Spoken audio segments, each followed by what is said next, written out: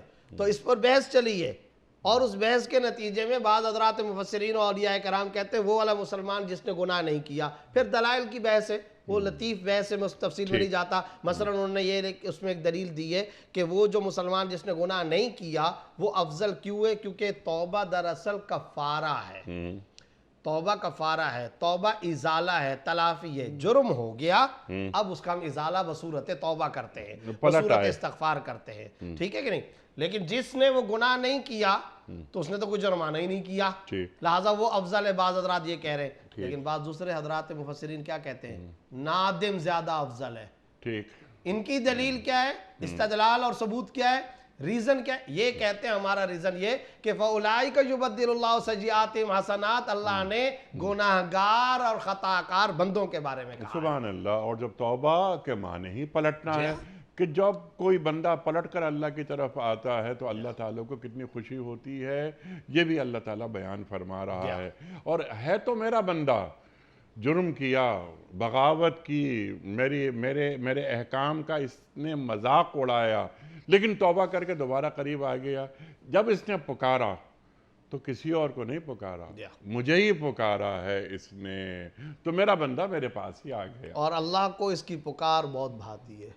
کسی بزرگ نے لکھا تھا نا کہ ایک کافر نے ساری زندگی یا صنم یا صنم یا صنم کہا، تو صنم کو پکار رہا تھا، بت کو پکار رہا تھا، غلطی سے ایک مرتبہ یا صمد اس کی زبان سے نکل آیا، تو اللہ رب العزت نے فوری جواب دیا۔ تو فرشتوں نے کہا کہ یہ تو غلطی ہو گئی تھی اس سے، تو اللہ رب العزت کی طرف سے جواب کیا آیا؟ جواب یہ آیا کہ ساری زندگی تو صنم کہتا رہا نا، اب وہاں سے تو جواب آیا نہیں، اب اگر یا سمد کے کہنے پر بھی جواب نہ آئے تو فرق کیا ہوا؟ سبحان لازم ہے جواب دینے کے لیے تیار ہوں. اور وہ جو ابھی آپ نے بات کہی نا کہ اللہ کو خوشی کتنی ہوتی ہے, جی ہاں. وہ حدیث کے اندر خود آپ صلی اللہ علیہ وسلم نے بیان فرمایا, حدیث قدسی ہے جی اور اس میں تفصیلی واقعہ کہ کوئی آدمی ہے اور وہ چرواہا ہے اور وہ جنگل کے اندر جاتا ہے, اس کی سواری گم ہو گئی اور سارا دن تلاش کرتا, بھوکا پیاسا, کھانے کو کچھ نہیں, زیادہ راہ اسی اونٹ پر تھا اور وہ اونٹ گم ہو گیا. اب اس کو چاروں طرف کہیں نہیں مل رہا, اب بھوک سے مرنے کے قریب, پیاس سے جاں بلب ہو گیا. اسی اسنا میں تھک ہار کر کے وہ سو جاتا ہے.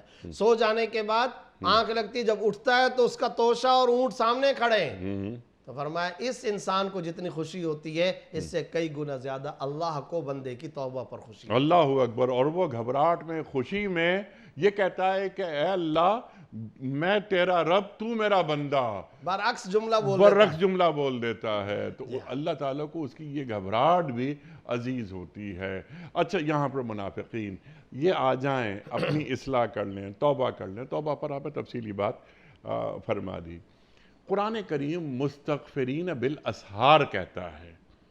جی ذرا اسے کھولیے کہ اللہ تعالیٰ سے مغفرت طلب ہو رہی ہے, یہ اسحار سے کیا مراد ہے؟ کیا تہجد کی نماز میں اللہ تعالیٰ سے مغفرت مانگنا؟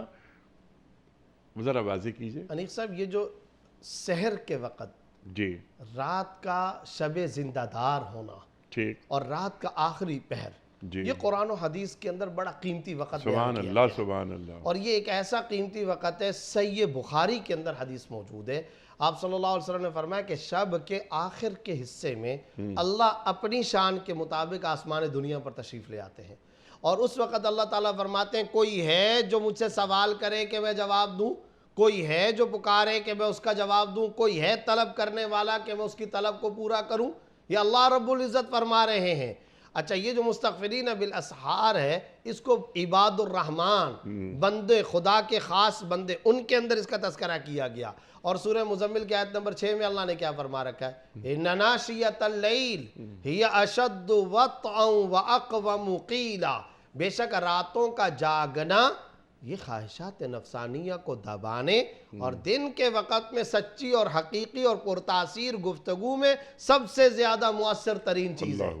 ہمارے ہاں دن کے وقت میں اگر کوئی گفتگو کر رہا اور اس کی تاثیر گفتگو میں تاثیر ہے تو دراصل اس کی باتوں میں تاثیر نہیں ہے, یہ راتوں کے جاگنے میں تاثیر ہے. اللہ اکبر. چنانچہ آپ دیکھیں یہ جو حضرات صحابہ کرام تھے, ان حضرات صحابہ کرام کا, اور خاص طور پر وہ جو قافلے جایا کرتے, ایمبیسیڈر نمائندے بنا کر, سفیر بنا کر رسول اللہ صلی اللہ علیہ وسلم, یا صحابہ کرام, یا فاروقی افواج, یا حضرت علی کے دور, یا حضرت ابوبکر کے دور میں جو پوری دنیا کے اندر گئے, تو آپ کو ان کے تذکروں میں کوئی بہت زیادہ قافیہ بند کلام نظر نہیں آئیں گے. جی ہاں, کوئی یہ نظر نہیں آئیں گے بڑے بڑے اشعار پڑھنے والے, دیوان پڑھنے والے, بڑا قافیہ بند مسجع مقفع کلام پیش کر, ایسے آپ کو نظر نہیں آئیں گے. لمبی لمبی تقریریں ہو رہی ہیں, ایسا کچھ بھی نظر نہیں بس آئے گا. چلتا پھرتا کردار. وہ کردار کی بلندی تھی, وہ اخلاق کی بلندی تھی.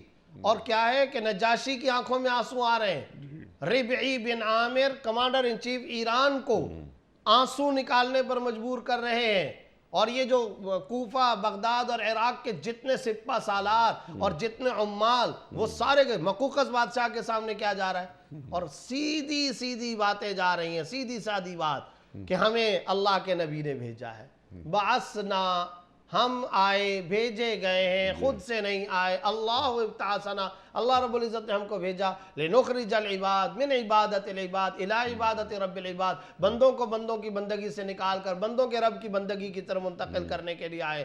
یہ ساری جو گفتگو اور آیات پڑھی جا رہی ہیں, اور ان آیات کے پڑھنے پر آگے والے ہل کے رہ رہے ہیں, اور اگلے بادشاہ کہہ رہے ہیں یہ دیکھ لو, یہ تنکے سے نقشہ بنا بنا کر کے کہ یہاں تک اسلام آئے گا. اور مقوقس بادشاہ کے سامنے صحابہ کرام کا جو نقشہ کہیں, رَأَيْنَا قَوْمًا الْمَوْتُ أَحَبُّ إِلَىٰ أَحَدِهِمْ مِنَ الْحَيَاةِ وَالتَّوَاضُعُ أَحَبُّ إِلَيْهِمْ مِنَ الرِّفْعَةِ